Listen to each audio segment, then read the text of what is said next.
মাটি। এই বেনামাজি নাফরমানকে দুই দিক থেকে জোরে জোরে চাপ দাও, এত জোরে জোরে চাপ দিবে পাঁজরের হাড় চুরমার হয়ে যাবে।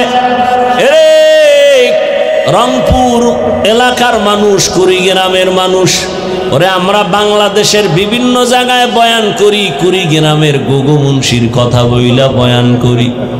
যেই গুগু মুন্সির লাশ 3 বার পর্যন্ত ভাঙছে, নদীতে 3 বার উঠাইছে, একবারও উঠায় দেখছে 30 বছর পর সাদা কাফন একটা দাগ নাই, সাদা কাফনে দাগ লাগে নাই। ওরে গরুও মরে, কুকুর মরে, তুমিও আমিও মরব, কিন্তু কালেমা না নিয়ে কবরে গেলে বাবা আমারও উপায় নাই, তোমারও উপায় নাই। অনেকে বলে কবরে আযাব হবে না। চরমনের সৈয়দ ইসহাক রহমাতুল্লাহ একটা সুন্দর যুক্তি দিছে, বাবারা মানিয়ে নিলাম যদি কবরে আযাব নাই হয়, তুমিও শান্তি আমিও শান্তি, কিন্তু আযাব হওয়ার তো দলিল আছে অনেক। এরপরও যদি সেখানে গিয়ে দেখো আসলেই আযাব হইতেছে, তখন বলো তোমার উপায় কি হবে, আমার উপায় কি হবে? ফিরিয়ে তো আসতে পারবা না।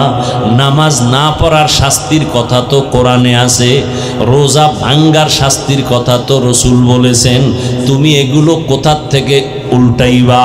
জান্নাতের বয়ান তো কোরআনে আছে, জাহান্নামের বয়ান তো কোরআনে আছে। জান্নাতে কারা যাবে তাও তো আল্লাহ কোরআনে স্পষ্ট বলে দিয়েছেন, জাহান্নামে কারা যাবে তাও আল্লাহ বলে দিয়েছেন। জাহান্নামটা কেমন তাও আল্লাহ বয়ান করেছেন। ওয়াইলুল লিকুল্লি হুমাযাতিল লুমাযা আল্লাযী জামাআ মালান ওয়া আদ্দাদা ইয়াহসাবু আন্না মালাহু আখলাদা কাল্লা লা ইউমবাযান্না ফিল হুতামা ওয়া মা আদরাকা মাল হুতামা নারুল্লাহিল মুকাদা। জাহান্নামের আগুন এত ভয়ঙ্কর, দুনিয়ার আগুন হাতে লাগলে হাত জ্বলে, পা জ্বলে না, পায়ে লাগলে পা জ্বলবে, হাত জ্বলবে না। আর জাহান্নামের আগুন এত কঠিন, আল্লাহ বলেন তাত্তালিউ আলাল আফইদা। জাহান্নামের আগুন শরীরের যে কোনো জায়গায় লাগা মাত্র কলিজাটা পর্যন্ত ভুনা হয়ে যাবে। আরে কেমনে বুঝাবো? হেদায়াত না থাকলে করার কি? আবু জাহিল্লার কথা তো শুরুতেই বলছি, রসুলকে দেখছে, বয়ান শুনছে, কালেমা পড়ে নাই। আর ওমরের মতো বান্দা নবীরে জবাই করতে গিয়ে কালেমা পড়ে ফেলছে 27 বছর বয়সে। ওরে জাহান্নাম! আম্মা জান আয়েশা 6 বছরে রসুলের সাথে বিয়া হলো, 9 বছরে নবীর ঘরে গেলেন, 18 বছরের বয়সে রসুল দুনিয়া থেকে চলে গেলেন। আম্মা জান কয়, আমি একদিন দেখি আমার রুমের মধ্যে বসে রসুল গুনগুন গুনগুন করে কান্না করে। আমি আয়েশা ভয় পেয়ে গেছি, নবী না জানি আমার বেয়াদবি হয়ে গেছে। ও নবী আপনি কাঁদেন কেন? নবী বলেন, আয়েশা 2টা কথা মনে পড়লে আমি বেশি কান্না করি। এক, আমার জীবনের কষ্টের একটা সাথী ছিল খাদিজা, ওই খাদিজার কথা যখন আমার মনে পড়ে চোখের পানি ধরে রাখতে পারি না। আর একটার কারণে বেশি কাঁদি, হাসরের ময়দানের কথা যখন মনে হয়, আমার গরিব উম্মতের কি উপায় হবে সেই চিন্তায় আমি বসে বসে কান্না করি। আরে হাসরের ময়দানে সব নারী পুরুষ উলঙ্গ দাঁড়াবে, জমিনটা সূর্যের গরমে তামা হয়ে যাবে, মানুষের মাথার মগজগুলো ভাতের মারের মতো ফুটতে থাকবে। ওরে নবীরা পর্যন্ত কান্না শুরু করবেন। ওরে অন্যদিকে জাহান্নামের আওয়াজ, জাহান্নাম চিল্লায় বলবে, আল্লাহ বেনামাজি কই, গুনাহগারগুলো আমার পেটে দাও। জাহান্নামের চিৎকারে হাসরের ময়দান থরথর করে কেঁপে উঠবে। আল্লাহ নিজেও রাগান্বিত আওয়াজ দিবেন আর বলবেন, লিমানিল মুলকুল ইয়াউম লিল্লাহিল ওয়াহিদিল কাহ্হার। আমার আল্লাহ এমন রাগান্বিত আওয়াজ দিবেন, হাসরের ময়দানটা থরথর করে কেঁপে উঠবে।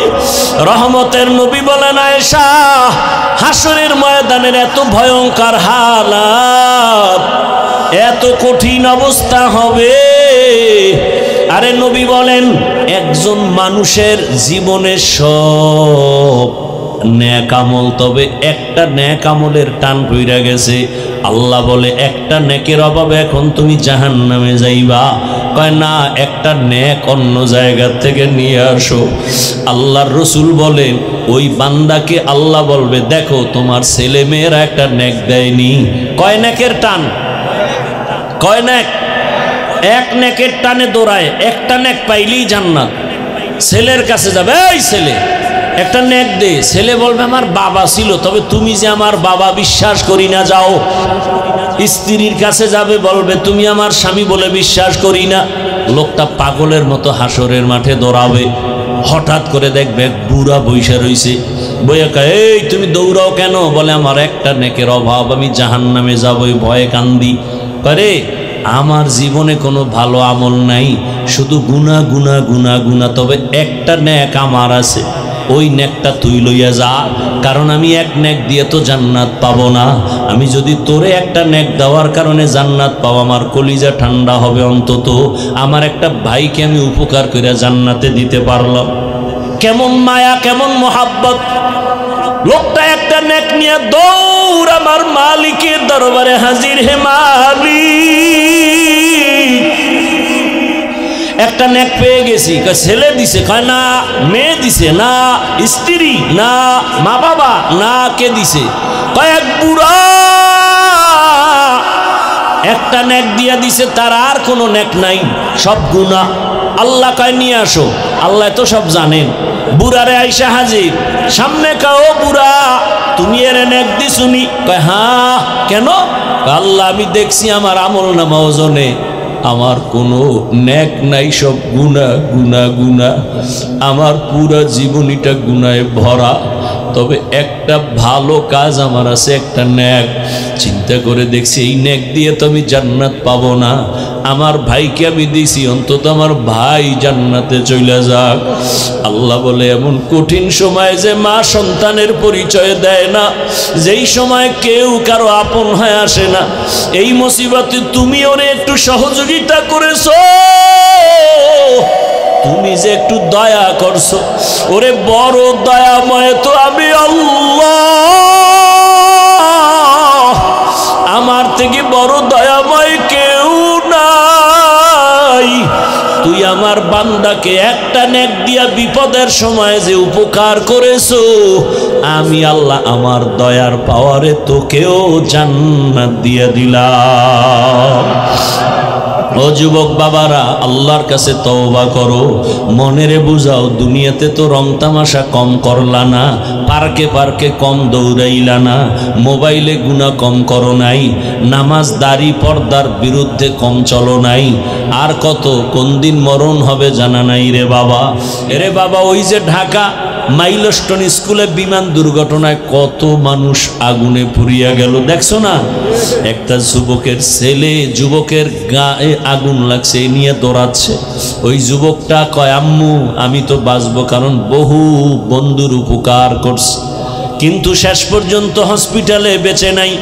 ওদিকে আমার এক মুসল্লি, জুমার বন্ধু মানুষ, তার বাচ্চা পড়ে স্কুলের ভিতরে, মা গেছে দুপুরবেলা আগায় আনতে, মা ঢুকছে গেট দিয়া, গিয়া রুমের মধ্যে আটকায় গেছে, বাচ্চা অন্য গেট দিয়া বের হয়ে গেছে।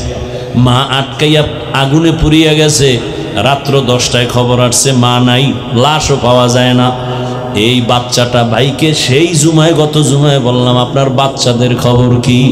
লোকটা চোখের পানি ছেড়ে কাঁদে। ওই বাচ্চাটা বলছে মা বলি আমার ডাক দিব কাকে, আমার মা নাই। আমার সামনে চোখের পানি। লোকটা বলে হুজুর কি বলবো, বাচ্চা আমার 3টা, 2 ছেলে 1 কন্যা, ওরে যা দেই সব কিছু দিতেছি, কিন্তু বাচ্চাগুলো কিছুই বলে না। আমি বাবা বুঝতেছি সব পায়, কিন্তু মায়েরে দেখতে পায় না। ডানেও তাকায় বামে তাকায়, মনে হয় মাকে তালাশ করে, জীবনে আর মায়ের চেহারা দেখতে পারবে না। ও যুবক বাবা, আগামীকাল যদি মৌতের বিছনায় পড়ে যাও, দেখবা কি হালাত। তোমার গায়ের গেঞ্জিটা তোমার আপন লোক বেলেট দিয়ে কেটে কেটে খুলে রাখবে। আমি হাফিজুর রহমানের ঘড়িটা আর একজনে হাতে দিয়ে বলবে এটা আমার ঘড়ি, হাফিজের ঘড়ি না। আমার আব্বাজান একটা চিৎকার দিয়ে বলবে ইমাম সাহেব আমার সন্তানের জানাজা না পড়াইয়া যাইবেন না। বাবায় কাউকে বলবে যাও কেউ বাজারে গিয়ে কাফন কিনিয়ে আনো। আর এক দলকে বলবে যা বাঁশবাগানে গিয়ে কবর খনন কর। আর এক দলকে বলবে তাড়াতাড়ি গরম পানি কর, চিরবিদায়ের গোসল গরম পানি কর। তোমাকে আমাকে ঘর থেকে সবাই টেনে টেনে নামাইয়া ওই গোসলখানায় মশারি টানায় দিবে, গরম পানি দিয়ে গোসল করাইয়া সাদা কাফন পরাইয়া মসজিদের খাটের মধ্যে তোমার আমার দেহটাকে উঠাইয়া যখন জানাজার দিকে নিবে, আম্মাজান জানালা দিয়া তাকায় বলবে আমার বাবারে কই নাও, জীবনের শেষবারের মতো একটু চেহারাটা দেখাইয়া যাও, আমি আমার বাবার চেহারাটা একবার শেষবারে দেখে নেই। ও আল্লাহর বান্দারা, জানাজা পড়ায় যখন কবরের দেশে নিয়ে যাবে এমন এক বাঁশবাগান যেখানে দিনেও যাইতে বড় ভয় লাগে, সবাই ওখানে পাড়াইয়া পাড়াইয়া মাটি দিয়া কেউ নাই। এখন তুমি আমি একা, ডানে বামে মাটি, উপরে মাটি, অন্ধকার, একটা বালিশ নাই, বিছানাও নাই। ফেরেশতা আসবে তোমাকে আমাকে এই প্রশ্ন করার জন্য, রবের পরিচয় দাও, ধর্মের পরিচয় দাও, রাহমাতুল লিল আলামিনের পরিচয় দাও। ও বাবা, যদি কালেমা না পড়িয়া আজরাইলের হাতে যাও, ওই কবরে একটা প্রশ্নের জবাবও দিতে পারবা না। আমার আল্লাহর গায়বী আওয়াজ কুদরতিভাবে শুরু হয়ে যাবে। নবীজি বলেন আমার আল্লাহ বলবেন ফেরেশতা ওকে ধর, দুনিয়াতে অনেক ছাড় দিছি, সুযোগ দিয়েছি, আর দেওয়া হবে না। আমার দেওয়া পানি, আমার দেওয়া সূর্যের আলো, চাঁদের আলো, জমিনের ফসল, গাছের ফল, নদীর মাছ খাইলো, আলেম ওলামারা পায়ে ধরে ধরে নামাজের বয়ান করলো, শুনলো না, মানলো না। এমন নাফরমান যে নিজেও নামাজ পড়ে না, অন্যে পড়ে তাও পছন্দ করে না, নিজেও হালাল খায় না, অন্যে খায় তাও পছন্দ করে না, নিজেও দাড়ি রাখে না, অন্যে দাড়ি রাখলে তাও পছন্দ করে না, নিজে পর্দা করে না, অন্যেরা পর্দা করে তাও পছন্দ করে না। ওয়ামা আরসালনাকা ইল্লা রাহমাতাল লিল আলামিন। আল্লাহ বলেন হে রাসূল করিম সাল্লাল্লাহু আলাইহি ওয়া আলিহি ওয়াসাল্লাম, আমি আপনাকে পৃথিবীতে প্রেরণ করি নাই, হ্যাঁ করেছি জগৎসমূহের রহমত হিসেবে। নবীজি বলেন কুল্লু উম্মতি ইয়াদখুলুনাল জান্নাতা ইল্লা মান আবা, কিলা মান আবা, ক্বালা মান আতাআনি দাখালাল জান্নাহ ওয়া মান আসানি ফাকাদ আবা। নবীজি বললেন সমস্ত উম্মতরা জান্নাতে যাবে। খুব খেয়াল করেন, সমস্ত উম্মতরা কোথায় যাবে? জান্নাতে যাবে। ইল্লা, কিন্তু, মান আবা, যে আমি মুহাম্মদকে মানে না সে যাবে না। কিলা মান আবা, সাহাবায়ে কেরাম প্রশ্ন করলেন ইয়া রাসূলুল্লাহ, আপনাকে মানে না তারা কারা? নবীজি জবাব দিতে গিয়ে বললেন মান আতাআনি দাখালাল জান্নাহ, যে আমার অনুসরণ করবে সে জান্নাতি, ওমান আসানি ফাকাদ আবা, যে আমার বিরোধিতা করবে সে আমাকে অস্বীকারকারী হিসাবে জাহান্নামী। তর্জমা বলা শেষ, এবার সংক্ষেপ কিছু ব্যাখ্যা, বুঝার চেষ্টা করবেন। আসলে এখানে চিৎকার দেওয়া, স্লোগান দেওয়া মাকসাদ না, আসল বুঝ ঠিক করা। বয়ান আপনারা সব জানেন, শুধু বুঝের অভাব। দেখেন এখানে সবাই কিন্তু আমরা মুসলমান, আপনার আমার আল্লাহ এক, নবী এক, কোরআন এক, কাবা এক, ধর্ম এক, কালেমা এক, দুনিয়াতে আরসি সিস্টেম এক, বিদায় বেলা কাফনের সংখ্যা এক, কবরের সাইজ এক, কবরের প্রশ্ন তাও এক, কাফনের সংখ্যা এক, কালারও এক। কথা ঠিক না? আমি হাফিজুর রহমানের সম্মানে কেউ একটা কাফন বাড়ায় দিবে? আপনাদের এলাকার গরিব মানুষ মরে গেলে একটা কাফন কমানো হবে? কাপড়ের উপরে লেখা থাকবে বড় হুজুরের লাশ। কিসের বাহাদুরি? তাহলে আপনারাও মুসলমান, আমিও মুসলমান, আপনাদের আমার আল্লাহ এক, নবী এক, সব এক। তাহলে আপনাকে বয়ান করব কেন? আপনি তো আল্লাহ মানেন, নবী মানেন, কোরআন বুঝেন, হাদিস বুঝেন, আখেরাত বুঝেন, আপনাকে বয়ান করব কেন?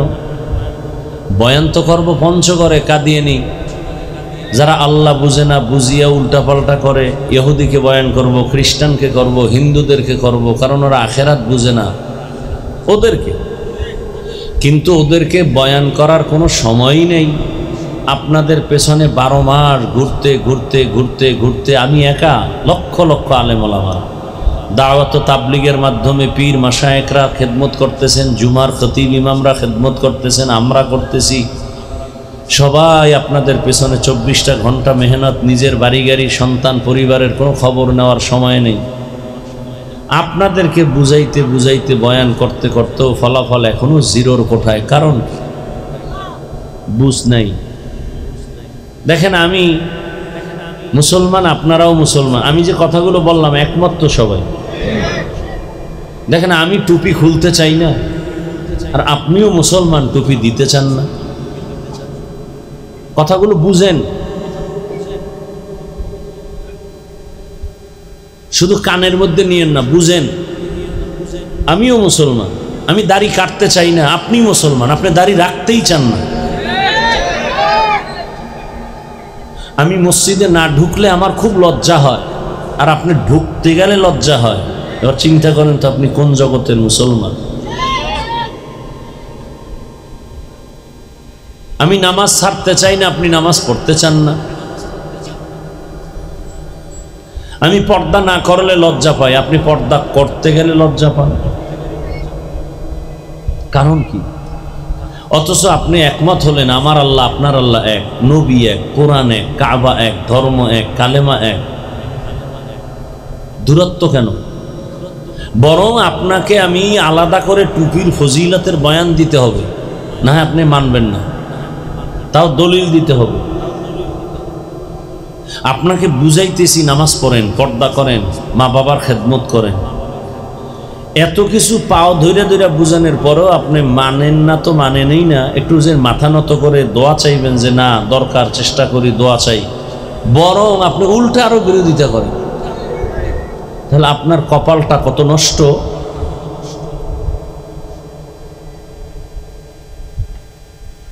এজন্য হেদায়েতের চাবি আল্লাহ কোনো বান্দার হাতে দেননি। যে কারণে যেই রসুলকে এক নজর দেখলেই কালেমা পড়লে জাহান্নাম হারাম হয়ে যায়, সেই রসুলকে টানা 13 বছর দেখলো, পাশে বসলো, বয়ান শুনলো, খানা খাইলো, কালেমা পড়লো না। বলেন তো কত বড় নিকৃষ্টতম বেঈমান যে রসুলকে দেখলো, যাকে একবার দেখলে জাহান্নাম হারাম, সেই নবীকে 13 বছর দেখলো, বয়ান শুনলো, এক দস্তারখানে খাইলো, কালেমা পড়ছে। এমন কোন বেঈমানের নাম আপনাদের জানা আছে? কি নাম? এর নাম কফাল। এর নাম ভিন্ন দিকে 27 বছরের একটা যুবক সন্তান তরবারি নিয়ে যায় রসুলকে জবাই করবে। কয় বছরের? কয় বছর? রসুলকে জবাই করতে গিয়া তরবারি নিয়ে দৌড়াচ্ছে, রসুলের চেহারা দেখলো, তরবারি ফেলে বলে আমাকে কালেমা পড়ায় না। 13 বছর বয়ান শুনেও কালেমা পড়ে না, সেও কপাল। রসুলকে জবাই করতে গিয়ে 27 বছরের যুবক কালেমাওয়ালা হয়ে গেল, এটাও কপাল। অনেক দূর থেকে আপনারা আসছেন ওয়াজে যাই বলে, কিন্তু কপাল খারাপ, প্যান্ডেলে ঢুকতে পারে নাই। ওই যে বললাম দোকানে পাটে গল্প গুজবে আছে, এর নাম কপাল। আবার একদল প্যান্ডেলে বসছে ঠিকই, কিন্তু মোবাইলকে সামনে রেখে কলবের দরজাটাকে বন্ধ করে দিছে, কপাল। আর একদল বয়ান শুনবে ঠিকই, মোনাজাতটা না দিয়ে চলে যাবে, এরকমও কিছু কপালওয়ালা আছে। এজন্য আল্লাহ বলেন, আচ্ছা এই বাচ্চাদের কারণে তো আমার অনেক ডিস্টার্ব হইতেছে।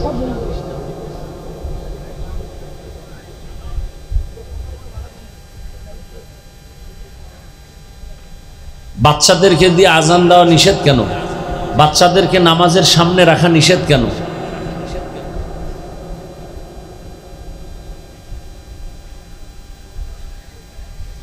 আমরা পারি না। একটা লোক উঠে গেলে আমার বয়ান নষ্ট হয়ে যায়, পারি না। কারণ আমি কলিজার ভেতর থেকে মহব্বত, চূড়ান্ত মহব্বত নিয়ে বয়ান করি। একটা মানুষ যদি বলে হাফিজ পাও ধর, আমি নামাজ পড়ব, আমি নিচে নেমে আসবো, এই দরদ নিয়ে বয়ান করি। মনে করি বরকত নষ্ট হয়ে গেল কিনা। কারণ থানা, এটা কোন থানা? হ্যাঁ, কাউনিয়া থানা। একটা যুবক অপরাধের কারণে পুলিশের হাতে গ্রেফতার, থানায় নিয়ে বেতের বাড়ি দিছে, কিন্তু কান্না নেই। আর ওয়াজের প্যান্ডেলে বসে আল্লাহ ওলিরা বয়ান করে, মানুষ কাঁদতেছে। কারণ কি? ওকে মারলো কে? থানায় নিয়ে পুলিশে বেতের বাড়ি দেয়, কান্না নাই, চোখে পানি নেই। আর কোরআনের বাগানে আইসা বয়ান যখন শুরু হয়, মানুষ পেছনে অনেক যুবকরা কাঁদে, ওকে মারে কে? এটা তো সেই প্যান্ডেল, যতক্ষণে প্যান্ডেল আছে অনবরত আল্লাহর রহমত আসতেছে, অনবরত। কেন ডিস্টার্ব করবেন?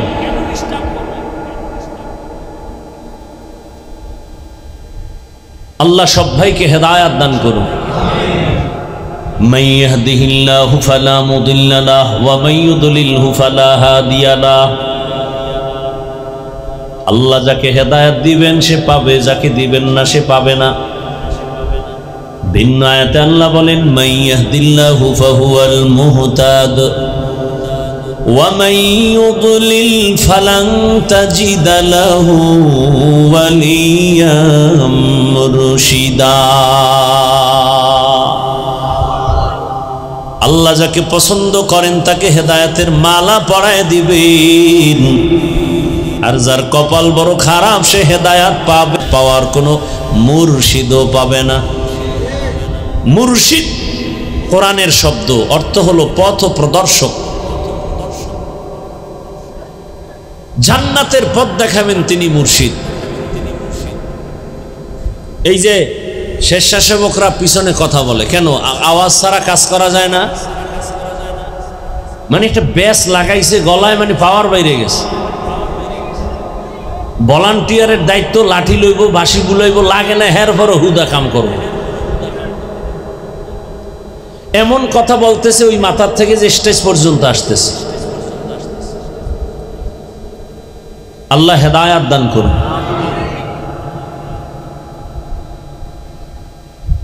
আয়াত হাদিসের তরজমা বলা শেষ, এবার ব্যাখ্যা শুনুন। কিছু হাদিসটার ব্যাখ্যা করি 5 মিনিট, খেয়াল করেন।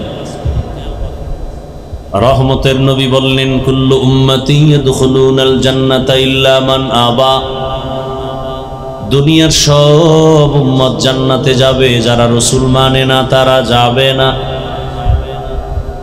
সাহাবায়ে কেরাম বললেন মান আবা ইয়া রাসূলুল্লাহ। রহমতের নবী আপনাকে মানে না তারা কারা? এখন আমি যদি বলি আপনি রাসূল মানেন না, আপনি বলেন আমি মানি না, একটা কিলাকিলি। নবী কয় আমি বলে দিই, ঝগড়া করো না। সাহাবায়ে কেরাম বললেন ইয়া রাসূলুল্লাহ, আপনাকে কে মানে কে মানে না? নবী কথাটার জবাব দিতে গিয়ে একটু ভালোবাসার আওয়াজ দিয়েছেন মান আতাআনি দাখালাল জান্নাহ। যে ব্যক্তি আমার অনুসরণ করবে সে জান্নাতে যাবে। সাহাবায়ে কেরামের প্রশ্ন ছিল আপনাকে মানে না তারা কারা? নবী জবাবটা ডাইরেক্ট না দিয়ে আগে মহব্বতের আওয়াজ দিলেন, কারণ রহমতের নবী তো কথায় বেশি দয়া। নবী বললেন যে আমাকে অনুসরণ করবে সে জান্নাতে যাবে। এবার আপনাদের থেকে জানতে চাই, নবীজি বললেন যে রসুলকে অনুসরণ করবে, ফ্যানটা বেশি সমস্যা, কমানো যায় না, তা আরো দূরে দিতে হবে। এমনি গলা বসা, অনেক দূরে নিতে হবে, অনেক। বা পিছন থেকে তো লইতো, ওদিক থেকে ওই যে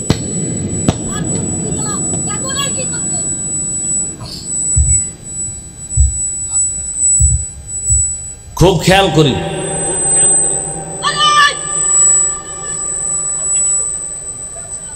রসুল সাহাবায়ে কেরাম প্রশ্ন করলেন, ইয়া রাসূলুল্লাহ, আপনাকে মানে না কারা? নবী জবাব দিতে গিয়ে আগে বললেন, যারা আমার অনুসরণ করে সে জান্নাত পাবে, সে জান্নাতে। এবার বিপরীত কথাটা কি দাঁড়াবে আপনারা বলেন, খেয়াল করেন নেই? রসুলের অনুসরণ যে করবে নবী বলেন সে জান্নাতে যাবে, যে রসুলের অনুসরণ করবে না সে জান্নাতে। কিন্তু রসুল এ কথা বলেননি। আবারও খেয়াল করে শুনেন, নবীজি বললেন যে আমার অনুসরণ করবে সে জান্নাতে যাবে, বিপরীত কথা দাঁড়ায় যে অনুসরণ করবে না সে জাহান্নামে যাবে। কিন্তু রসুল এ কথা বলেননি, যে অনুসরণ করবে না সে জাহান্নামে যাবে এ কথা নবী বলেননি। নবী কি বলছেন? মান আসানি ফাকাদ আবা, যারা আমার বিরোধিতা করবে তারা জাহান্নামে যাবে। এখান থেকে কি বুঝলাম? যারা নবীর অনুসরণের পথে নাই তারা দুই দল, একদল নবীর দরদি আর একদল বিরোধী, একদল নবীর আগ্রহী আর একদল বিদ্রোহী। যেমন একটা যুবকরে জিজ্ঞাসা করলাম ডান দিক থেকে, এই যুবক তুমি নামাজ পড়ো না কেন? খেয়াল করিয়েন, যুবক বলে, হুজুর নামাজের দরকার, চেষ্টা করি পারি না, দোয়া করবেন, আরো চেষ্টা করব। কি বুঝলেন? আগ্রহী না বিদ্রোহী? দরদি না বিরোধী? বাম দিক থেকে একটা যুবকরে জিজ্ঞাসা করলাম, ভাই তুমি নামাজ পড়ো না কেন? প্রশ্নটা করা মাত্রই আমাকে বলল, না পড়লে অসুবিধা কি? এরকম বেদ্যব আছে না নেই? কি বুঝলেন ওর কথায়, আগ্রহী না বিদ্রোহী? খুব খেয়াল করিয়েন, কিন্তু খুব কঠিন কথা। দুজনেই নামাজ পড়ে না, একজন আগ্রহী আর একজন বিদ্রোহী, একজন দরদি আর একজন বিরোধী। আগ্রহী মুমিন, বিদ্রোহী বেঈমান। খুব কঠিন কথা, কিন্তু দুইজনই দাড়ি রাখে না, আগ্রহী মুমিন, বিদ্রোহী বেঈমান। দুজনই নামাজ পড়ে না, একজন মুমিন আর একজন বেঈমান। যে নামাজ না পড়িয়েও আফসুস করে পড়া দরকার সে মুমিন, তাকে গালি দেওয়া যাবে না। আর যে নামাজ বাদ দিয়া অন্তরে আগ্রহ নাই, বরং বিদ্রোহের আগুন জ্বলে, নামাজ পড়ে লাভ নাই, নামাজ পড়ার কি লাভ, না পড়লে অসুবিধা কি? এই লোকটা বেঈমান, একে ছাড় দেওয়া যাবে না। আগ্রহীকে গালি দেওয়া যাবে না, বিদ্রোহীকে ছাড় দেওয়া যাবে না। যে ব্যক্তি পর্দা করে না সে মুমিন, কারণ আগ্রহী। যে ব্যক্তি পর্দার বিধান পছন্দ করে না সে বেঈমান, কেন বিদ্রোহী। দুইজনই পর্দা করে না, কিন্তু একজন মুমিন আর একজন বেঈমান। যে পর্দা করে না তাকে গালি দেওয়া যাবে না, যে পর্দার পছন্দ করে না তাকে ছাড় দেওয়া যাবে না। ব্যবধান আছে না নেই? একজনে ইসলামের রাজনীতি করে না, কেন? মনে আশা আছে, সুযোগ পেলে করবে, মুমিন, আগ্রহী। আর একজনে বলে ইসলামের রাজনীতি নাই, বিদ্রোহী মানে বেঈমান, তাকে ছাড় দেওয়া যাবে না। আচ্ছা, আমাকে একটা প্রশ্নের জবাব দেন, তাল মিলাইয়েন না, খুব বুঝা শুনে জবাব দেন। কিয়ামত পর্যন্ত যত মানুষ আসবে, কিয়ামত পর্যন্ত দুনিয়াতে যত মানুষ আসবে, অনাগত যত সমস্যা হতে পারে, সব বিষয়ের সমাধান কি কোরআন হাদিস তথা ইসলামে আছে? আমি কিন্তু বলছি তাল মিলাবেন না, জেনে শুনে বলবেন। আমি ওয়াজ করি খুব হালকা ভাষায়, কিন্তু খুব কঠিন। হয়তো ইমানও নাইলে বেঈমান হয়ে বের হয়ে যায়। কথা সব কাটছাট, কোনো প্যাচ গোছের কথা নাই, ঝামেলা নেই, সোজা কথা। আল্লাহর কোরআন, ইসলাম, হাদিসে কি মানুষের জীবনের সব বিষয়ের সমাধান আছে না নাই? কতটুকু আছে? 50 না 100? সন্দেহ? কোনো দিকের দুর্বলতা। আমি যেটা আপনাদের থেকে শুনছি তাতে আমার মনে হয় আপনারা জবাবটা ঠিক মতো দেন নাই। আমি কি শুনছি? আমি শুনছি কোরআন শরীফ সব দিক থেকে পারফেক্ট, একদিকের দুর্বল। আমি আপনাদের থেকে শুনছি ইসলামটা পরিপূর্ণ, তবে এক সাইড দিয়া ইসলামও দুর্বল। কি আপনারা কি দুর্বল কোরআন মানেন? আপনারা কি দুর্বল ইসলাম মানেন? তাহলে কেন বলেন সব আছে, সব আছে, সব আছে, রাষ্ট্রের ব্যাপারে কোরআনে কিছুই নাই? তাহলে বোঝা গেল কোরআন সব দিক থেকে পাওয়ারফুল, রাষ্ট্রের বেলায় কোরআন শরীফ দুর্বল। ইসলামটা সব দিক থেকে পারফেক্ট, রাষ্ট্রীয় বেলায় ইসলামে কোনো সমাধান নাই। বরং আমি আসরের আগেও বলে আসছি, সারা বাংলাদেশে বলি ভালো করে লিখো, যুবকদের এত মোহাব্বতের আবদার করি, 200 টাকা দিয়ে একটা ব্যানার বানাবি 2 ফিট 3 ফিট, বানায় বানায় বাজারে বাজারে মোড়ে মোড়ে ব্যানারগুলো লাগায় দেওয়ার স্লোগান লেখো, পৃথিবীতে শ্রেষ্ঠ পবিত্র রাজনীতি ইসলামী রাজনীতি, আর সব হলো নাপাক, সব নাপাক। একমাত্র পবিত্র রাজনীতির নাম। এবার আমাকে আবার বলেন, সুলাইমান পয়গম্বর গোটা দুনিয়া শাসন করছেন, জানেননি? কোরআনে সে ঘটনা আসেনি? গোটা পৃথিবী শাসন করেছেন জুলকারনাইন, ঘটনা কোরআনে আসেনি? ইউসুফ নবী মিশরের অর্থমন্ত্রী ছিলেন, ঘটনা কোরআনে আসেনি? রহমতের নবী মদিনার রাষ্ট্র পরিচালনা করছেন, ঘটনা ইসলামে আসেনি? কেন বলেন রাষ্ট্রের বেলায় ইসলামে কিছুই নাই? যারা বলবে তারা ধর্মান্ধ মূর্খ। ভালো করে বুঝার চেষ্টা করেন, ইসলামে যদি রাজনীতি না থাকে তা তো ইসলামটা দুর্বল বানায় দিলেন। বরং পৃথিবীর সব মানুষের সব বিষয়ের পিওর সমাধান তো ইসলাম দিয়েছে, আর কেউ দেয়নি। পৃথিবীতে রাজনীতি একমাত্র পবিত্র ইসলামের, আর যে রাজনীতিতে আল্লাহর দ্বীন নাই, কোরআন নাই, রসুলের আদর্শ নাই, সেটা রাজনীতি না, সেটার নাম দুর্নীতি। সেটার নাম বলে হুজুর ওয়াজ করেন রাজনীতির কথা বলা যাবে, তো কোরআনের ওই পৃষ্ঠাগুলো কেটে দেন, যেই পৃষ্ঠায় রাষ্ট্রের ব্যাপারে বয়ান আছে। ইউসুফ নবীর ঘটনা শুনবেন, আমাকে বসায় দেন। আপনি কত বড় মহাপণ্ডিত, বাংলা তর্জমা ধরেন আর আমি আরবি বলি। ইউসুফ জুলাইখার বিয়ার কাহিনী কয় বক্তার, আর মিষ্টি খায়, ওর মধ্যে যে অ্যান্টিবায়োটিক ঢুকানো আছে খবর নাই, ওটি কয় না। রাষ্ট্র কিভাবে পরিচালনা করতে হয়, কোন সিস্টেমে, এটা আল্লাহ দেখাবে না তো কে দেখাবে?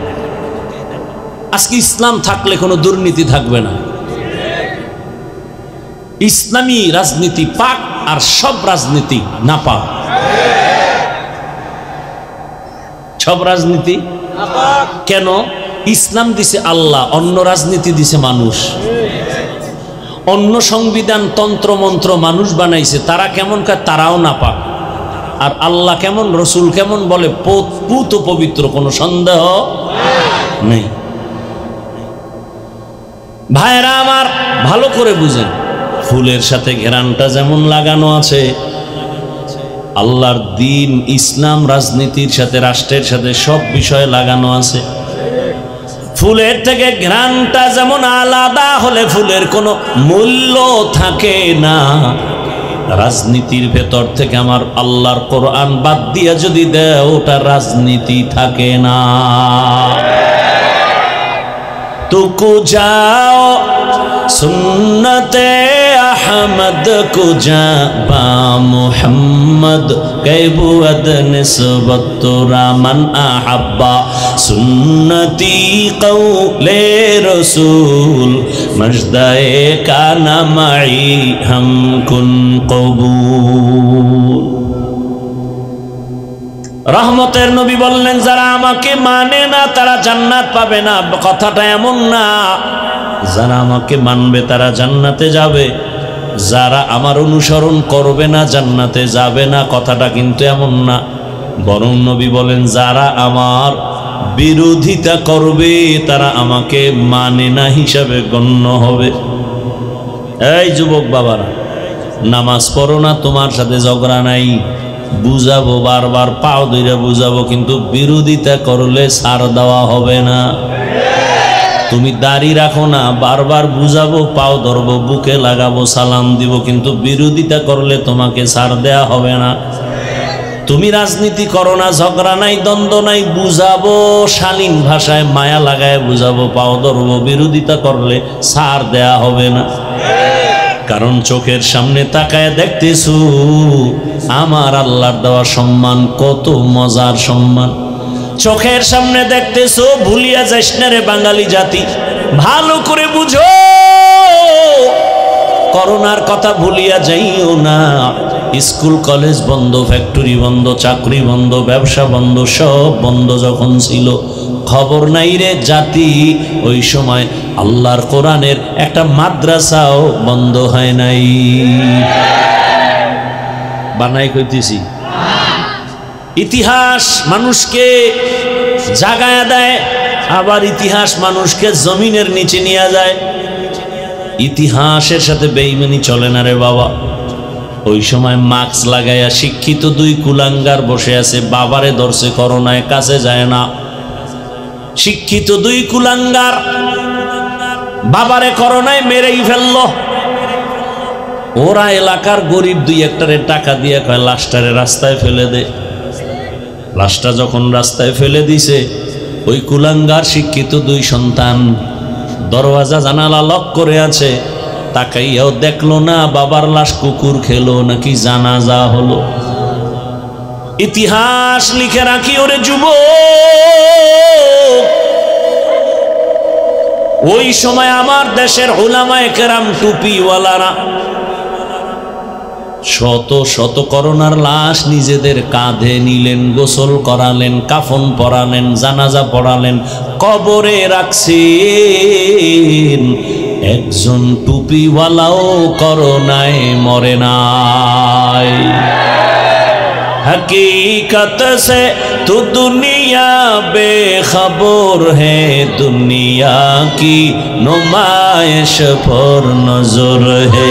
नमी गुयम के अज दुनिया जुदा बाश, बाहर कारे के बाशी बा खुदा बाश।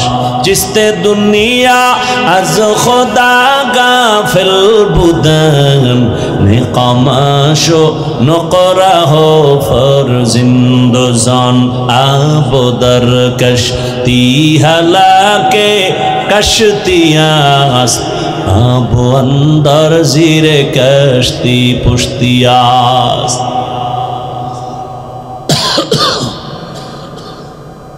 ভিতর একটা জ্বলন আছে তো, ভিতর বলতে বুঝেননি কিছু? আমাকে বডির ভিতর বুঝেন? এটার নাম কলব। এটা চলে গেলে রূহ, আসল জিনিস, তখন এই ধর পড়ে থাকে, বলে মানুষ নাই তো, এই পড়ে আছে কি, বলে লাশ। जिंदगी में बंदगी तू करना है, जिंदगी में बंदगी तू करना है। जिंदगी बे बंदगी शर्मिंदा है, जिंदगी बे बंदगी शर्मिंदा है। दुनिया में हो दुनिया का तलबगार न हो, बाजार से गुजर हो खरीदार न हो। ये दुनिया एक मिसल कागज फूल है, ये दुनिया एक मिसले कागज फूल है। जिंदगी में बंदगी तू करना है, जिंदगी में बंदगी तू करना है। जिंदगी बे बंदगी शर्मिंदा है, जिंदगी बे बंदगी शर्मिंदा है। जिंदगी में बंदगी कुन बंदगी, जिंदगी बे बंदगी शर्मिंदगी। হায়াতের আর কয়দিন আছে রে বাবা, কয়দিন? ইদানিং যত মরণের খবর পাই বেশিরভাগ অল্প বয়সের যুবক যুবতীর মরণের খবর। এই ফেসবুকের গোলাম বাবারা, কয়েকদিন আগে দেখছো নাকি বিদেশ থেকে টাকা আর স্বর্ণ নিয়ে আসছে বাড়িতে বেড়াবার জন্য। ঢাকা এয়ারপোর্টে নামার পরে স্ত্রী সন্তান গাড়ি নিয়ে হাজির, স্বামী বেচারা যুবক গাড়িতে বাড়িতে রওয়ানা। কাছাকাছি যাওয়ার পরে হঠাৎ গাড়ি রাস্তার পাশে পানিতে পড়ে গেল। কয়দিন আগের ঘটনা। সারা রাত আকাম করো, দেখবি কেমনে এগুলো। সারা রাত ঘরে বসে মোবাইল চালাও আর চোখের জেনা, কানের জেনা, অন্তরের জেনা, জবানের জেনা করে করে রাত কাটাও। চেহারার মধ্যে কোনো আকর্ষণ নাই, কোনো নূর নাই, দেখলে কোনো মায়া লাগে না, এমন কপাল পুরে ফেলেছো রে বাবা। লেখাপড়া ধ্বংস করেছো, তোর জীবনটা যে কতই নষ্ট তোর খবর নাই। না জীবনে চাকরি পাবি, না জীবনে দাঁড়াতে পারবি, চরিত্রের কোনো ভালাই নাই, লেখাপড়াও নাই। এই মোবাইল মোবাইল করে মায়েরে কত গালি দিছো, এই মোবাইল মোবাইল করে শিক্ষকের সাথে কত বেয়াদবি করেছো, এই মোবাইলকে কেন্দ্র করে কত বাবার সাথে বেয়াদবি করেছো, এই মোবাইল মোবাইল করিয়া কত আপনজনেরে তুই দুশ্মন বানাইছো। মা যদি একটু বরদোয়া দিয়েই দেয়, খোদার কসম মরার আগে বিছানায় পড়ে যাবি, কোনো লেখাপড়াও তোর জীবনের সফলতা আসবে না, কসম আল্লাহর বলে গেলাম। কারণ দুইটা অন্যায় করলে শাস্তি মরার আগে হয়, রসুলের হাদিস। কয়টা অন্যায়? দুইটা অপরাধ আছে, করলেই শাস্তি মরার পরে না আগেই। قال رسول الله صلى الله عليه وآله وسلم اثنان يعجلهما الله في الدنيا البغي وعقوق الوالدين। দুইটা অপরাধ করলে শাস্তি হবে মরার আগে। এক অপরাধের নাম জুলুম, দ্বিতীয় অপরাধের নাম হলো মা বাবার সাথে বেয়াদবি। আরে রাস্তায় দেখি মাঝে মাঝে বয়ানে যাই, রাস্তার পাশে অনেক পাগল দেখি, উলঙ্গ কিন্তু ইংলিশে কথা বলে। দেখছো যুবকরা, অনেক পাগল দেখছি রাস্তাঘাটে আরবিতে কথা বলে।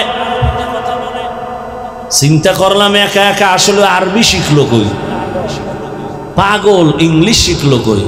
হঠাৎ করে আমার মাথায় আসছে, না পাগল হইয়া ইংরেজি শিখে নাই, আরবি শিখে নাই, স্কুলের ভালো ছাত্র ছিল, বেয়াদবি করার কারণে পাগল হয়ে গেছে। লিকুল্লি শাইইন জিনাতুন ফিল ওয়ারা ওয়া জিনাতুল মারই তামামুল আদাবি।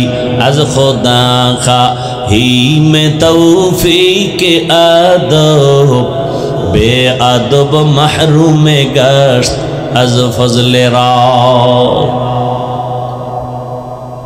রসুলের হাদিসের ব্যাখ্যা শেষে এবার আয়াতে ঢুকি। ওয়ামা আরসালনাকা ইল্লা রাহমাতাল লিল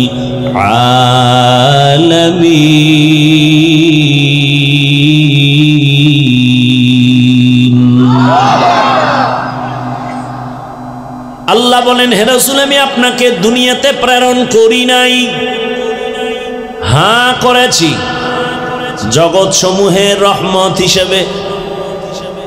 ভালো করে খেয়াল করেন, ডাইরেক্ট যদি আল্লাহ বলেন নবী আপনাকে রহমত করে পাঠাইলাম হতো, ঘুরাইয়া বললেন কেন নবী আপনাকে সৃষ্টি করি নাই। আবার বলেন হ্যাঁ করেছি জগৎ সমূহের রহমত হিসেবে। দুনিয়ার সব মানুষের জেহেনটাকে খালি করলেন।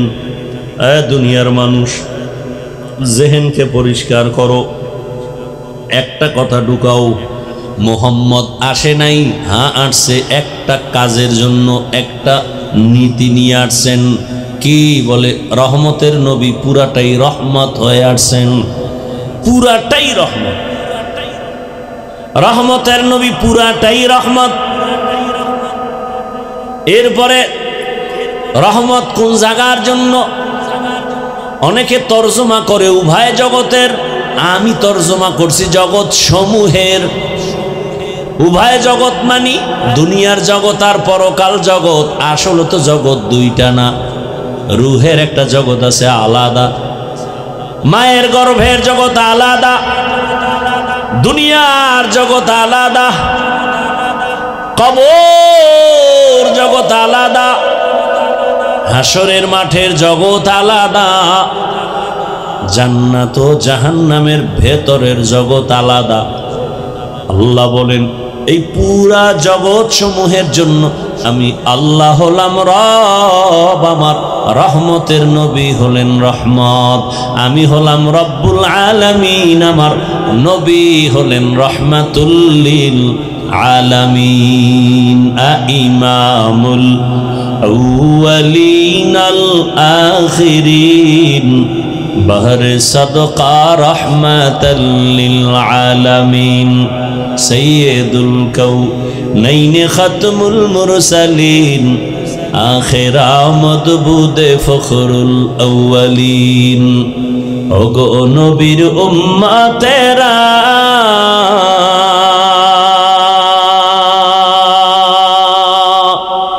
হয়ে আজি দিশাহারা,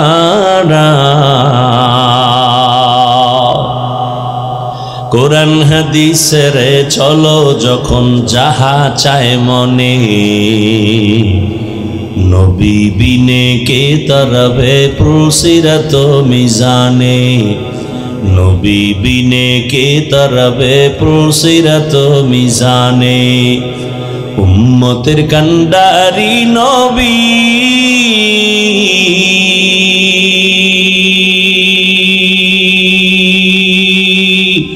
কাঁদছেন উম্মতের লাগি,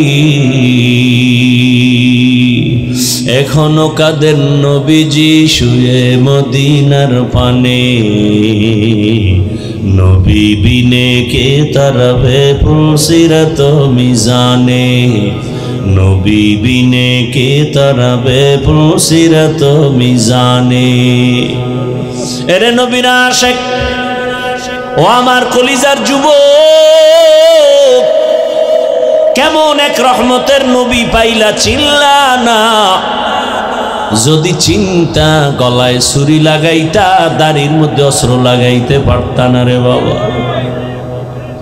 তোমার চোখের সামনে তাকাইয়া দেখো, আমার মতো হুজুর না, বরং তোমার লাইনের জেনারেল পড়ুয়া সন্তান। সারা বাংলাদেশে বলি রে বাবা, তোমার মতো যুবক তাকায় দেখো, সত্য কথা অস্বীকার কইরো না, বিবেকের ধোকা দিও না। তোমার মতো যুবক জীবনে আলিফ বা তা পড়ে নাই, মাদ্রাসায় যায় নাই, স্কুল কলেজে লেখাপড়া করে এমন ছাত্র 5 বেলার নামাজ পড়ে, তুমি জবাব দেওয়া আছে না নাই? এবার আমাকে তুমি বিবেক দিয়ে বলো, তোমার কপালে কার অভিশাপ লাগছে? বলো, তুমি কেন নামাজের মুসাল্লায় যেতে পারো না? নাকি তুমি বলো হাফিজ ভাই কোরআনে ঝামেলা আছে, ইসলামটা পরিপূর্ণ না, এজন্য নামাজে যাই না। যদি বলো ইসলামে ঝামেলা কোরআনে ঝামেলা, ধরাইয়া দেও, আমি এখন দাড়ি কেটে ফেলবো, নামাজ বন্ধ করে কোরআনের বিরুদ্ধে নেমে যাব। কিন্তু 1500 বছর পর্যন্ত আল্লাহর কোরআনের বিরোধিতা করে কেউ আগাইতে পারে নাই, বরং বহু বিধর্মী কালেমা পড়ে মুসলমান হয়ে গেল। এরে আল্লাহর বান্দারা, অতএব চিন্তা করে দেখো, আমার আল্লাহর কোরআন যদি তোমার অন্তর বলে সত্য, আল্লাহর কোরআনে যত বয়ান করছে সব বয়ান সত্য, কোনো মিথ্যা। তোমার মতো যুবক যদি র্যাব আর্মি পুলিশ বিডিআরের চাকরি করে, নামাজি আছে না নাই? বলো তুমি কেন পারো না? তোমার মতো যুবক রাস্তায় গাড়ি চালায়, নামাজ পড়ে, গাড়ি বন্ধ করে নামাজে চলে যায়। বলো বাবা, দুইটা পায়ে ধরে বলি, কেন তুমি নামাজে যাও না? আমার আল্লাহর জমিন ছাইরা কি পালাইতে পারবা? কত পাওয়ারওয়ালা নমরুদ পালাইতে পারে নাই, ফেরাউন পালাতে পারে নাই, সাদ্দাত হামান কারুন কেউ পালাতে পারে নাই। মরণ থেকে যতই পালাও, মরণ তোমায় নিবে ঘিরি। যদিও সুদূর আকাশ পানে লুকাও, সেথায় লাগিয়ে সিঁড়ি। নদী পথে নৌকা চালাও ও মাঝি ভাই, বেলা ডোবার আগে আমি ওপার উঠতে চাই। ডুবে গেলে বেলা রে আর উঠে না, ভেঙ্গে গেলে মেলা রে আর জমে না। ওই যুবকের কথা বলতে গিয়া অন্যদিকে গেলাম। ঢাকা এয়ারপোর্টে যখন আসছে, গাড়িতে উঠছে, গাড়ি কই? পানির মধ্যে পড়ে গেল, বাচ্চাটাও মরে গেল, স্ত্রী মারা গেল। যুবকটা সাংবাদিকের সামনে এসে কাঁদতেছে। আরে মানুষ বিবাহ করিয়া সন্তান নিয়ে খাইয়া না খাইয়া এক জায়গায় থাকারও একটা আনন্দ আছে, কিন্তু আমার কপাল কেন এত খারাপ? আমি সব বাদ দিয়া বিদেশ গেছি টাকার জন্য, আজ আমি আনন্দ ভরে আসছি। কিছুদিন আমি দেশে থাকবো, স্বর্ণের অলংকার টাকা নিয়ে আসছি। আমার কপাল এত খারাপ যে আমার হাতের উপরে আমার বাচ্চাটা মরিয়া গেল, আমার চোখের সামনে আমার স্ত্রী চলে গেল। আমার এই আনন্দ জমিনে আর রইল না। কয়দিন আর বাঁচবারে বাবা? চোখের সামনে শুধু যুবকের লাশ আর লাশ। কয়দিন? আজকে তুমি সুস্থ অবস্থায় বয়ান শুনো, কালকে তুমি বাসায় যেয়ে ঘুমায় যাবা। রাতে তো আর ঘুমাবা না, তুমি তো ঘুমাবা কালকে। আজকে তো আর ঘুম নাই, কারণ তোমার ডিউটি মোবাইল। বাসায় গিয়া মা বাধা দিল, মায়ের গালি দিবা, তারপরও মোবাইল চালানো বন্ধ করবা না। মোবাইলটা চালায় টালায় যখন ঘুমায় যাবা, ঘুমের থেকে তুমি 10টা 11টায় উঠার কথা, কিন্তু 12টা বাজে, মা ডাকতেছে, খবর নেই, বাবাই উঠে না কেন? হঠাৎ কইরা, আল্লাহ না করুন বুঝাবার জন্য বলি, মা যখন মাথায় একটা বাড়ি লাগছে, উঠে না কেন বাবায়? হঠাৎ দরজায় নক করছে, সন্তান আওয়াজ দেয় না। মা দরজা ধাক্কা দিয়ে ভেতরে গিয়ে দেখে বাবার শরীরে একটু টাচ করছে, দেখে পুরা বডি পাথরের মতো শক্ত ঠান্ডা। একটা চিৎকার দিছে, আম্মা জান তোরা কোথায় আছো? আয়, আমার বাবাই জিন্দা নাই। আমারে মা বইলা ডাকার মতো আর কেউ নাই। এরে বাবা, ওই যে ঢাকা মাইলস্টোন স্কুলে বিমান দুর্ঘটনায় কত মানুষ আগুনে পুড়িয়া গেল, দেখছো না? একটা যুবকের ছেলে, যুবকের গায়ে আগুন লাগছে, এই নিয়ে দৌড়াচ্ছে। ওই যুবকটা কয়, আম্মু আমি তো বাঁচবো, কারণ বহু বন্ধুর উপকার করছে, কিন্তু শেষ পর্যন্ত হসপিটালে বেঁচে নাই। ওদিকে আমার এক মুসল্লি, জুমার বন্ধু মানুষ, তার বাচ্চা পড়ে স্কুলের ভিতরে। মা গেছে দুপুরবেলা আগায় আনতে, মা ঢুকছে গেট দিয়া, গিয়া রুমের মধ্যে আটকায় গেছে, বাচ্চা অন্য গেট দিয়া বের হয়ে গেছে। মা আটকাইয়া আগুনে পুড়িয়া গেছে। রাত্র 10টায় খবর আসছে মা নাই, লাশও পাওয়া যায় না। এই বাচ্চাটা ভাইকে সেই জুমায়, গত জুমায় বললাম আপনার বাচ্চাদের খবর কি? লোকটা চোখের পানি ছেড়ে কাঁদে। ওই বাচ্চাটা বলছে, মা বলি আমার ডাক দিব কাকে? আমার মা নাই। আমার সামনে চোখের পানি। লোকটা বলে, হুজুর কি বলবো? বাচ্চা আমার 3টা, 2 ছেলে 1 কন্যা। ওরে যা দেই সব কিছু দিতেছি, কিন্তু বাচ্চাগুলো কিছুই বলে না। আমি বাবা বুঝতেছি, সব পায় কিন্তু মায়েরে দেখতে পায় না। ডানেও তাকায়, বামে তাকায়, মনে হয় মাকে তালাশ করে। জীবনে আর মায়ের চেহারা দেখতে পারবে না। ও যুবক বাবা, আগামীকাল যদি মৌতের বিছনায় পড়ে যাও, দেখবা কি হালাত। তোমার গায়ের গেঞ্জিটা তোমার আপন লোক বেলেট দিয়ে কেটে কেটে খুলে রাখবে। আমি হাফিজুর রহমানের ঘড়িটা আর একজনের হাতে দিয়ে বলবে এটা আমার ঘড়ি, হাফিজের ঘড়ি না। আমার আব্বাজান একটা চিৎকার দিয়ে বলবে ইমাম সাহেব আমার সন্তানের জানাজা না পড়াইয়া যাইবেন না। বাবায় কাউকে বলবে যাও কেউ বাজারে গিয়ে কাফন কিনিয়ে আনো। আর এক দলকে বলবে যা বাঁশবাগানে গিয়ে কবর খনন কর। আর এক দলকে বলবে তাড়াতাড়ি গরম পানি কর, চিরবিদায়ের গোসল গরম পানি কর। তোমাকে আমাকে ঘর থেকে সবাই টেনে টেনে নামাইয়া ওই গোসলখানায় মশারি টানায় দিবে, গরম পানি দিয়ে গোসল করাইয়া সাদা কাফন পরাইয়া মসজিদের খাটের মধ্যে তোমার আমার দেহটাকে উঠাইয়া যখন জানাজার দিকে নিবে, আম্মাজান জানালা দিয়া তাকায় বলবে আমার বাবারে কই নাও, জীবনের শেষবারের মতো একটু চেহারাটা দেখাইয়া যাও। আমি আমার বাবার চেহারাটা একবার শেষবারে দেখে নেই। ও আল্লাহর বান্দারা, জানাজা পড়ায় যখন কবরের দেশে নিয়ে যাবে এমন এক বাঁশবাগান যেখানে দিনেও যাইতে বড় ভয় লাগে, সবাই ওখানে পাড়াইয়া পাড়াইয়া মাটি দিয়া কেউ নাই। এখন তুমি আমি একা, ডানে বামে মাটি, উপরে মাটি, অন্ধকার, একটা বালিশ নাই, বিছানাও নাই। ফেরেশতা আসবে তোমাকে আমাকে এই প্রশ্ন করার জন্য, রবের পরিচয় দাও, ধর্মের পরিচয় দাও, রাহমাতুল লিল আলামিনের পরিচয় দাও। ও বাবা, যদি কালেমা না পড়িয়া আজরাইলের হাতে যাও, ওই কবরে একটা প্রশ্নের জবাবও দিতে পারবা না। আমার আল্লাহর গায়বী আওয়াজ কুদরতিভাবে শুরু হয়ে যাবে। নবীজি বলেন আমার আল্লাহ বলবেন ফেরেশতা ওকে ধর,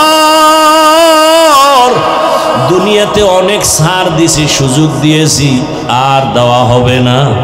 আমার দেওয়া পানি, আমার দেওয়া সূর্যের আলো, চাঁদের আলো, জমিনের ফসল, গাছের ফল, নদীর মাছ খাইলো। আলেম ওলামারা পায়ে ধরে ধরে নামাজের বয়ান করলো, শুনলো না, মানলো না। এমন নাফরমান যে নিজেও নামাজ পড়ে না, অন্যে পড়ে তাও পছন্দ করে না। নিজেও হালাল খায় না, অন্যে খায় তাও পছন্দ করে না।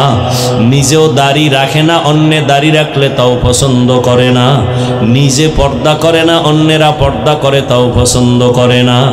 নবী বলেন আমার আল্লাহর কুদরতি গায়বী আওয়াজ আসতে থাকবে, কবরের সাথে জাহান্নামের সাথে রাস্তা বানায়া দাও। কবরটা জাহান্নামের আগুনে ভরিয়া যাবে। একটা না দুইটা না সাপ। আল্লাহ বলবেন আরে কবরের মাটি, এই বেনামাজি নাফরমানকে দুই দিক থেকে জোরে জোরে চাপ দাও। এত জোরে জোরে চাপ দিবে পাঁজরের হাড় চুরমার হয়ে যাবে। এরে রংপুর এলাকার মানুষ, কুড়িগ্রামের মানুষ, ওরে আমরা বাংলাদেশের বিভিন্ন জায়গায় বয়ান করি, কুড়িগ্রামের গুগু মুন্সির কথা বইলা বয়ান করি। যেই গুগু মুন্সির লাশ 3 বার পর্যন্ত ভাঙছে, নদীতে 3 বার উঠাইছে, একবারও উঠায় দেখছে 30 বছর পর সাদা কাফনে একটা দাগ নাই, সাদা কাফনে দাগ লাগে নাই। ওরে গরুও মরে, কুকুর মরে, তুমিও আমিও মরব, কিন্তু কালেমা না নিয়ে কবরে গেলে বাবা আমারও উপায় নাই, তোমারও উপায় নাই। অনেকে বলে কবরে আযাব হবে না। চরমনের সৈয়দ ইসহাক রহমাতুল্লাহ একটা সুন্দর যুক্তি দিছে, বাবারা মানিয়ে নিলাম যদি কবরে আযাব নাই হয়, তুমিও শান্তি আমিও শান্তি, কিন্তু আযাব হওয়ার তো দলিল আছে অনেক। এরপরও যদি সেখানে গিয়ে দেখো আসলেই আযাব হইতেছে, তখন বলো তোমার উপায় কি হবে, আমার উপায় কি হবে? ফিরিয়ে তো আসতে পারবা না। নামাজ না পড়ার শাস্তির কথা তো কোরআনে আছে, রোজা ভাঙ্গার শাস্তির কথা তো রসুল বলেছেন। তুমি এগুলো কোথার থেকে উল্টাইবা। জান্নাতের বয়ান তো কোরআনে আছে, জাহান্নামের বয়ান তো কোরআনে আছে। জান্নাতে কারা যাবে তাও তো আল্লাহ কোরআনে স্পষ্ট বলে দিয়েছেন, জাহান্নামে কারা যাবে তাও আল্লাহ বলে দিয়েছেন। জাহান্নামটা কেমন তাও আল্লাহ বয়ান করেছেন। ওয়াইলুল লিকুল্লি হুমাযাতিল লুমাযা আল্লাযী জামাআ মালান ওয়া আদ্দাদা ইয়াহসাবু আন্না মালাহু আখলাদা কাল্লা লা ইউমবাযান্না ফিল হুতামা ওয়া মা আদরাকা মাল হুতামা নারুল্লাহিল মুকাদা। জাহান্নামের আগুন এত ভয়ঙ্কর, দুনিয়ার আগুন হাতে লাগলে হাত জ্বলে পা জ্বলে না, পায়ে লাগলে পা জ্বলবে হাত জ্বলবে না। আর জাহান্নামের আগুন এত কঠিন, আল্লাহ বলেন তাত্তালিউ আলাল আফইদা। জাহান্নামের আগুন শরীরের যে কোনো জায়গায় লাগা মাত্র কলিজাটা পর্যন্ত ভুনা হয়ে যাবে। আরে কেমনে বুঝাবো, হেদায়াত না থাকলে করার কি? আবু জাহিল্লার কথা তো শুরুতেই বলছি, রসুলকে দেখছে, বয়ান শুনছে, কালেমা পড়ে নাই। আর ওমরের মতো বান্দা নবীরে জবাই করতে গিয়ে কালেমা পড়ে ফেলছে 27 বছর বয়সে। ওরে জাহান্নাম। আম্মা জান আয়েশা 6 বছরে রসুলের সাথে বিয়া হলো, 9 বছরে নবীর ঘরে গেলেন, 18 বছরের বয়সে রসুল দুনিয়া থেকে চলে গেলেন। আম্মা জান কয়, আমি একদিন দেখি আমার রুমের মধ্যে বসে রসুল গুন গুন গুন গুন করে কান্না করে। আমি আয়েশা ভয় পেয়ে গেছি, নবী না জানি আমার বেয়াদবি হয়ে গেছে। ও নবী আপনি কাঁদেন কেন? নবী বলেন, আয়েশা দুইটা কথা মনে পড়লে আমি বেশি কান্না করি। এক, আমার জীবনের কষ্টের একটা সাথী ছিল খাদিজা, ওই খাদিজার কথা যখন আমার মনে পড়ে চোখের পানি ধরে রাখতে পারি না। আর একটার কারণে বেশি কাঁদি, হাসরের ময়দানের কথা যখন মনে হয়, আমার গরিব উম্মতের কি উপায় হবে সেই চিন্তায় আমি বসে বসে কান্না করি। আরে হাসরের ময়দানে সব নারী পুরুষ উলঙ্গ দাঁড়াবে, জমিনটা সূর্যের গরমে তামা হয়ে যাবে, মানুষের মাথার মগজগুলো ভাতের মারের মতো ফুটতে থাকবে। ওরে নবীরা পর্যন্ত কান্না শুরু করবেন। ওরে অন্যদিকে জাহান্নামের আওয়াজ, জাহান্নাম চিল্লায় বলবে, আল্লাহ বেনামাজি কই, গুনাহগারগুলো আমার পেটে দাও। জাহান্নামের চিৎকারে হাসরের ময়দান থরথর করে কেঁপে উঠবে। আল্লাহ নিজেও রাগান্বিত আওয়াজ দিবেন আর বলবেন, লিমানিল মুলকুল ইয়াউম লিল্লাহিল ওয়াহিদিল কাহ্হার। আমার আল্লাহ এমন রাগান্বিত আওয়াজ দিবেন, হাসরের ময়দানটা থরথর করে কেঁপে উঠবে। রহমতের নবী বলেন, আয়েশা হাসরের ময়দানের এত ভয়ঙ্কর হালাত, এত কঠিন অবস্থা হবে। আরে নবী বলেন, একজন মানুষের জীবনের সব নেক আমল, তবে একটা নেক আমলের টান পইরা গেছে। আল্লাহ বলে, একটা নেকের অভাবে এখন তুমি জাহান্নামে যাইবা।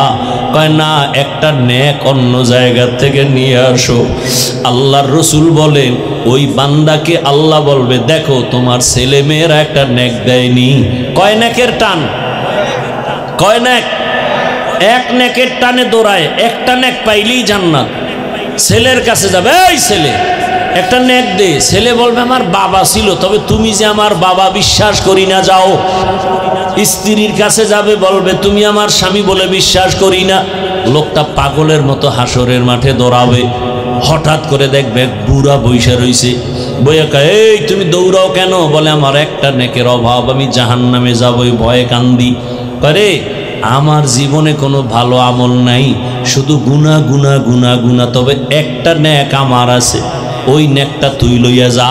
কারণ আমি এক নেক দিয়ে তো জান্নাত পাবো না, আমি যদি তোরে একটা নেক দেওয়ার কারণে জান্নাত পাবো, আমার কলিজা ঠান্ডা হবে। অন্তত আমার একটা ভাইকে আমি উপকার করে জান্নাতে দিতে পারলাম। কেমন মায়া, কেমন মোহাব্বত! লোকটা একটা নেক নিয়ে দৌড় আমার মালিকের দরবারে হাজির। হে মালিক, একটা নেক পেয়ে গেছি, কয় ছেলে দিছে, কয় না মেয়ে দিছে, না স্ত্রী, না মা বাবা, না কে দিছে, কয় এক বুড়া একটা নেক দিয়া দিছে, তার আর কোনো নেক নাই, সব গুনাহ। আল্লাহ কয় নিয়ে আসো, আল্লাহ তো সব জানেন। বুড়ারে আইসা হাজির, সামনে কাও বুড়া তুমি এর নেক দিছুনি, কয় হ্যাঁ কেন, আল্লাহ আমি দেখছি আমার আমল নামা ওজনে আমার কোনো নেক নাই, সব গুনাহ গুনাহ গুনাহ, আমার পুরো জীবনীটা গুনাহে ভরা, তবে একটা ভালো কাজ আমার আছে, একটা নেক। চিন্তা করে দেখছি এই নেক দিয়ে তো আমি জান্নাত পাবো না, আমার ভাইকে আমি দিছি, অন্তত আমার ভাই জান্নাতে চলে যাক। আল্লাহ বলে এমন কঠিন সময় যে মা সন্তানের পরিচয় দেয় না, যেই সময় কেউ কারো আপন হয়ে আসে না, এই মুসিবতে তুমি ওরে একটু সহযোগিতা করেছো, তুমি যে একটু দয়া করছো, ওরে বড় দয়াময় তো আমি আল্লাহ, আমার থেকে বড় দয়াময় কেউ নাই। তুই আমার বান্দাকে একটা নেক দিয়া বিপদের সময় যে উপকার করেছো, আমি আল্লাহ আমার দয়ার পাওয়ারে তোকেও জান্নাত দিয়ে দিলাম। ও যুবক বাবারা, আল্লাহর কাছে তওবা করো, মনেরে বুঝাও দুনিয়াতে তো রং তামাশা কম করলা না, পার্কে পার্কে কম দৌড়াইলা না, মোবাইলে গুনাহ কম করো নাই, নামাজ দাড়ি পর্দার বিরুদ্ধে কম চলো নাই, আর কত কোন দিন মরণ হবে জানা নাই রে বাবা। এখনো সময় আছে, মনে মনে আমার আল্লাহকে ডাকো আর তওবা করো।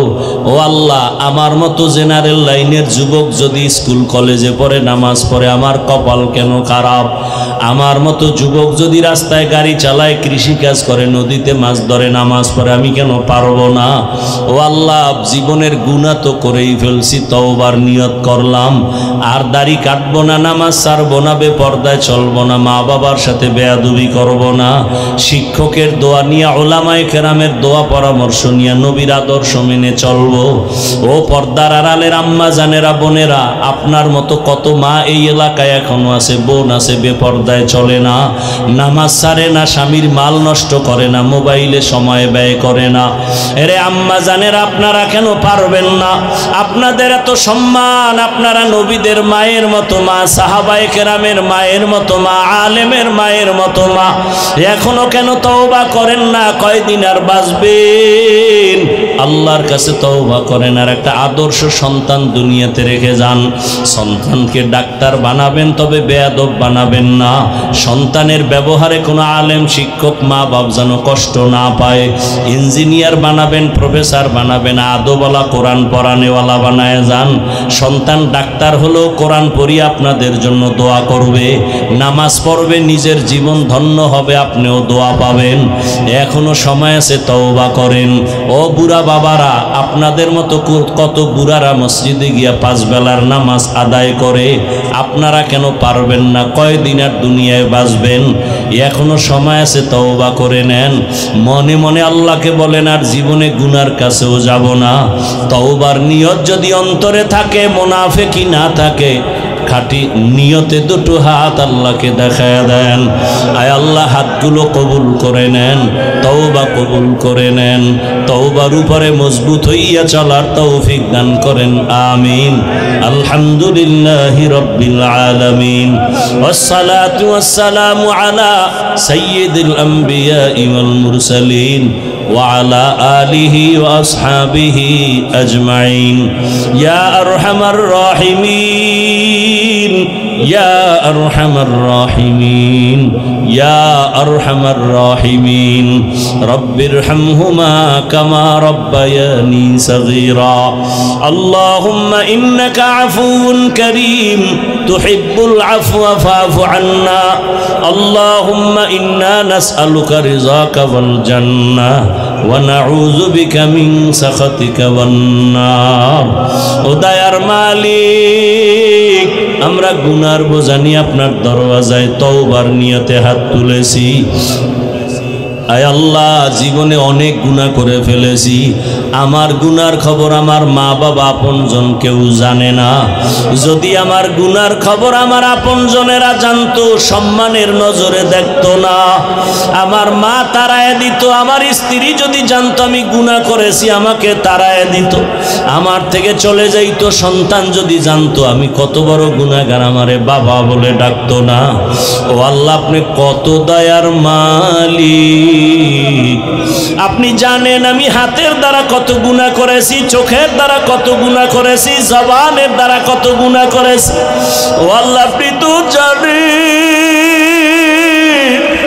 আপনি তো দেখছেন আমি অন্তরের কল্পনায় কত গুনাহ করেছি। আপনি রাগ করিয়া পানিও বন্ধ করেন নাই, বাতাস বন্ধ করেন নাই, খানাও বন্ধ করেন নাই। ও আল্লাহ, বরং আপনি বারবার ডাকেন, আয় আয় তওবার দরজায় আয়। ও আল্লাহ, আজকে আমরা তওবার দরওয়াজায় হাজির, আর গুনাহ করব না রে আল্লাহ। গুনার কারণে দিলটা পাথর, চোখে পানিও নাই। আয় আল্লাহ, কান্নাওয়ালা চক্ষু দান করেন। ও আমার বাবাজিরা, দুনিয়ার ঘরে আগুন লাগলে পানি ছাড়া যেমন ঠান্ডা করা যায় না, জাহান্নামের আগুন গুনার কারণে জ্বলা আছে, চোখের পানি ছাড়া আগুন নিভানো যাবে না। 2 ফোঁটা চোখের পানি ছেড়ে কাঁদো, যদি কান্না না আসে ডানে বামে দেখো কার চোখে পানি আছে। কান্নাওয়ালার কাছে দোয়া চাও, কান্নাওয়ালার দোয়া খালি ফেরত যাবে না। ও আল্লাহ, আমাদের জীবনের গুনাহ মাফ করে দেন, আমাদের তওবা কবুল করে নেন, গুনাহের প্রতি ঘৃণা জমায়া দেন। আয় আল্লাহ, মা বাবাদেরকে কবুল করে নেন। আয় আল্লাহ তাআলা, তওবার উপরে মৃত্যু পর্যন্ত মজবুত হয়ে চলার তৌফিক দান করেন। আয় আল্লাহ, মাহফিল কবুল করে নেন, আয়োজনকারী সহযোগিতাকারীদেরকে কবুল করে নেন।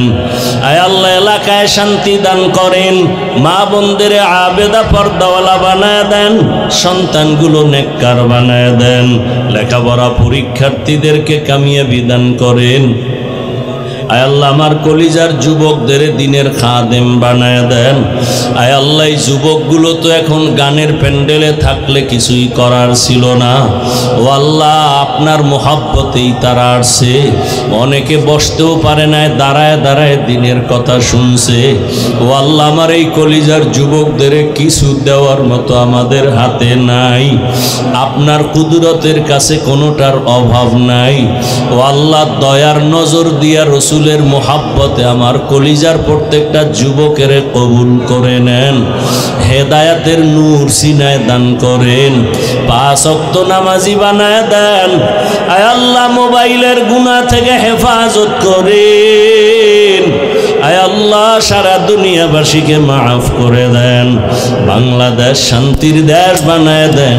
বিদেশের ঘরে আমার দেশের যারা ব্যবসা বাণিজ্য কাজ করে হেফাজত করেন। আয় আল্লাহ, ইসলামের জন্য দেশ কবুল করে নেন, ওলামায়ে কেরামদের এক বানায় দেন, মুখালেফের মুওয়াফিক বানায় দেন, বাতিলের মোকাবেলায় বিজয় দান করেন। আয় আল্লাহ, সুন্নাতওয়ালা জিন্দেগি দান করেন, ইজ্জতের জীবন দান করেন। মাদ্রাসাগুলো কবুল করে নেন, মসজিদগুলো কবুল করে নেন, অন্যান্য শিক্ষা প্রতিষ্ঠানগুলো রসুলের আদর্শে কবুল করে নেন। আয় আল্লাহ, আদবওয়ালা বিনয়ী জিন্দেগি দান করেন, বেয়াদবির থেকে হেফাজত করেন, চলার পথে ইজ্জতের সাথে আপনাদেরকে হেফাজত করেন। আয় আল্লাহ তাআলা, আমাদের দিল থেকে রিয়া হাসাদ কিবির দূর করে ইখলাস ও তাকওয়া দান করেন। আয় আল্লাহ, নামাজ কাজা হওয়া থেকে হেফাজত করেন, আওয়াজে কথায় রুহানিয়াতে স্পষ্টতা রূহ বাড়ায়া দেন। আয় আল্লাহ, ইলম ও হিকমত আমলে বরকত বাড়ায়া দেন।